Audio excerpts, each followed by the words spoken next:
इन विदेशियों का, इन पाखंडियों का जरा करतूत तो देखिए। इतना नीच हरकत ये कर सकते हैं, इसका विश्वास आपको नहीं होगा। यह वाकया सुनकर आप इनकी मंशा और इनकी नीतियां और इनकी कूटनीतियां आप बहुत अच्छे से समझ जाएंगे। कहते हैं कभी कभी विध्वंस भी इतिहास बदलने का कारण होता है। बात 1986 की है। कर्नाटक के गुलबर्ग जिले में भीमा नदी के तट पर सनाथी है। सनाथी में एक मंदिर है। मंदिर में चंद्रबाला देवी की मूर्ति है। एक दिन संयोगवश मंदिर की छत ढहकर मूर्ति पर आ गिरी। मूर्ति टूट गई, फर्श भी टूट गया। एक नया इतिहास उभर कर सामने आया। जो लोगों ने देखा, आंखें फटी की फटी रह गई कि इस मंदिर को बनाकर एक इतने बड़े बौद्ध विरासत को निगल लिया गया। मंदिर के ध्वंसावशेषों से सम्राट अशोक के 4 शिलालेख सामने आए। यह 4 शिलालेख पाली प्राकृत में लिखे हुए हैं, जिन्हें देखकर आंखें फटी की फटी रह गई। इन्हीं शिलालेखों में मंदिर का फर्श और फाउंडेशन बने हुए थे।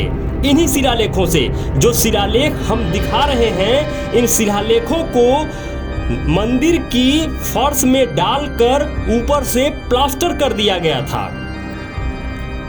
इनमें एक शिलालेख का इस्तेमाल मूर्ति रखने के लिए चौकी के रूप में किया गया था।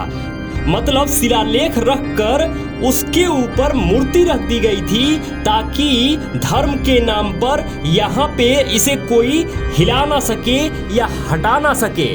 और यह गोरख धंधा बड़े ही अच्छे तरीके से इनका फल फूल रहा था। ना मंदिर का छत गिरता, ना इसका फर्श टूटता और ना बौद्ध विरासत सम्राट अशोक की, मौर्य साम्राज्य की वो विरासत निकलकर सामने आती। मैं बार बार ये बातें कहता हूँ कि इन पाखंडियों ने ऐसा खेल खेला है कि अगर यह बातें दुनिया के सामने जाएंगी या जा रही हैं तो आंखें फटी की फटी रह जाएंगी। इतना बड़ा ऐतिहासिक घोटाला भारत की भूमि पर हुआ है, जबकि सबको पता है कि भारत एक बौद्ध राष्ट्र था। प्राचीन काल से भारत बुद्ध में था। बाहर से आए हुए यूरेशियंस बुद्धिज्म भारत को रौंदे और रौंदने के बाद जितनी भी बौद्ध विरासत थी, जितना वो नष्ट कर सके नष्ट किए। और जब नष्ट करते करते थक गए तो उन्हीं बौद्ध विरासतों को परिवर्तित कर डाले, रूपांतरित कर डाले, उसका अधिग्रहण कर लिए और बौद्ध बुद्ध धम्म की उन मूर्तियों पे कब्जा कर लिए जो सीधे सीधे बुद्ध की नहीं थीं। वज्रपाणी की, अवलोकितेश्वर की, मंजूश्री की, तारा की, इन सभी बोधिसत्वों की मूर्तियों को ये अलग अलग देवी देवता बनाकर और अपना मंदिर का धंधा बड़े अच्छे से पिछले 1000 साल से लगभग यह चला रहे हैं। जब भी कोई इनका पोल खोलने की कोशिश करता है, जब भी यह सारी चीजें हमारे आंख के सामने दिख रही हैं या दिखती हैं, हम बताने का कोशिश करते हैं, तो इनके खोखले धमकी भरे संदेश और इनकी धमकियां लगातार मिलना शुरू हो जाती हैं कि हम इनसे डर जाएं और इनका जो कुकृत्य है यह दुनिया के सामने हम ना लाएं। इनको नहीं पता है कि हम उस बुद्धमय भारत के, उस सम्राट अशोक के वंशज हैं, जिनके सामने दुनिया थर-थर कांपती थी। और इनको लगता है कि इनकी गीदड़ भभकी से हम डरने वाले हैं और ये मिशन रोकने वाले हैं। अब ना ये मिशन रुकने वाला है और ना बुद्धमय भारत का ये मिशन रुकने वाला है, क्योंकि बौद्धिस्ट लोग और वह बौद्ध विरासत के लोग फिर से पुनः जाग चुके हैं। और यह आंधी है, यह कोई छोटी मोटी हवा नहीं है, यह बुद्धमय भारत की आंधी है, जिसमें लगातार 85% लोग इकट्ठे होते जाएंगे। और एक दिन ऐसा आएगा इनका जो भी कुकृत्य है यह सब का सब खोला जाएगा और खुलेगा।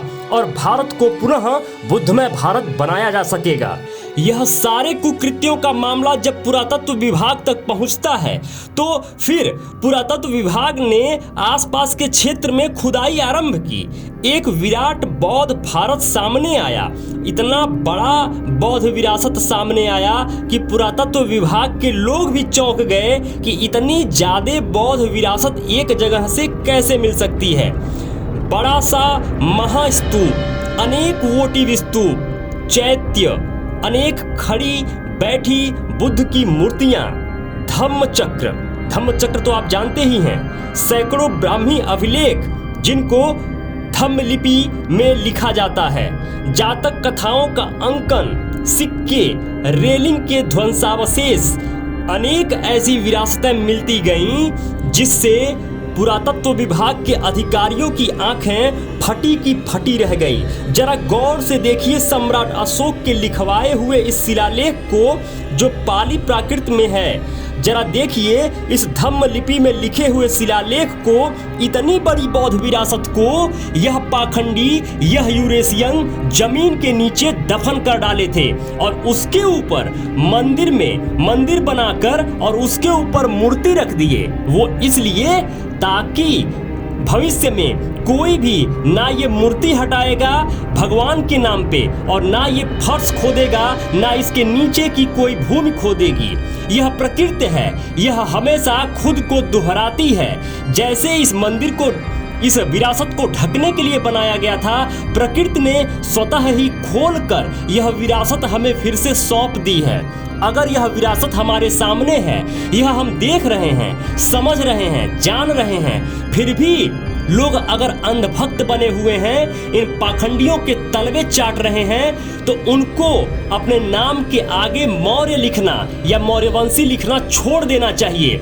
क्योंकि तुम्हें इतना ज्ञान होना चाहिए कि क्या सम्राट अशोक किसी देवी देवता का पूजन पाठ करते थे? जब सम्राट अशोक के समय में कोई देवी देवता नहीं थे, इस धरती पर कोई भी देवी देवता सम्राट अशोक के समय में नहीं थे और ना ही वो किसी देवी देवता का पूजा पाठ करते थे। उनके किसी भी शिलालेख में या किसी भी लेख में किसी भी देवी देवता का कोई जिक्र नहीं है। जिक्र है तो वह गौतम बुद्ध का, तथागत गौतम बुद्ध का, जिनको वह अपने दिल में बसाते थे और बुद्धिज्म के विकास के लिए, प्रचार प्रसार के लिए उन्होंने अपनी पूरी धन दौलत समर्पित कर दी। प्रथम ऐसे सम्राट धन दौलत ही नहीं, उन्होंने अपने पुत्र और पुत्री तक को धम्म के प्रचार प्रसार में समर्पित कर दिया। दुनिया का सबसे बड़ा सम्राट अपनी धन दौलत के साथ साथ अपने पुत्र और पुत्री तक को बुद्ध धम्म के प्रचार प्रसार में समर्पित कर दिया। तो आज उनकी पीढ़ी के लोग जो ये कहते हैं कि हम मौर्य वंश से हैं और वो पाखंडियों के तलवे चाट रहे हैं, उनके काल्पनिक देवी देवताओं के पीछे पड़े हुए हैं, उनको शर्म आनी चाहिए। जबकि साक्ष्य सामने है, ये साक्ष्य देखने के बाद भी अगर वो तलवे चाटने पे मजबूर हैं तो ऐसे लोगों को चुल्लू भर पानी में डूब के मर जाना चाहिए। हम तो अपने हिस्से का काम कर रहे हैं, लगातार निरंतर करते रहेंगे। लेकिन क्या आप बताइए, आप अगर ये वीडियो देख रहे हैं तो आप तो कम से कम आप इतना अपने कर्तव्य का निर्वहन करिए कि इस वीडियो को जितना अधिक से अधिक हो सके शेयर करिए, जिससे यह असल भारत और बुद्धमय भारत का इतिहास उन पाखंडियों तक पहुँचे, उन अपने मूल निवासी भाई जो आज पाखंडवाद से ग्रसित हैं उन तक पहुँचे और वह फिर से पुनः घर वापसी कर सकें, धम्म में वापसी कर सकें।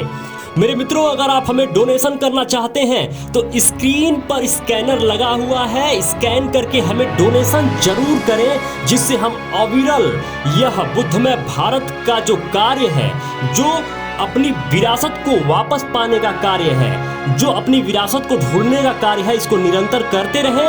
इसके लिए हमारी टीम लगातार कार्य करती रहे। इसके लिए डोनेशन जरूर करें। स्कैनर स्क्रीन पर लगा हुआ है। जो भी मित्र अभी तक इस चैनल को सब्सक्राइब नहीं किए हैं अभी की अभी सब्सक्राइब कर लीजिए। लाइक करके हमारा उत्साह जरूर बढ़ाइए और कमेंट में जरूर लिखिए कि ये वीडियो आपको कैसा लगा और किस विषय पे आप वीडियो देखना चाहते हैं। जो भी मित्र अभी तक इस चैनल पे बने हुए हैं आप सबको बहुत बहुत धम्म कामनाएं, बहुत बहुत मंगल कामनाएं। नमो बुद्धाय। जय भारत।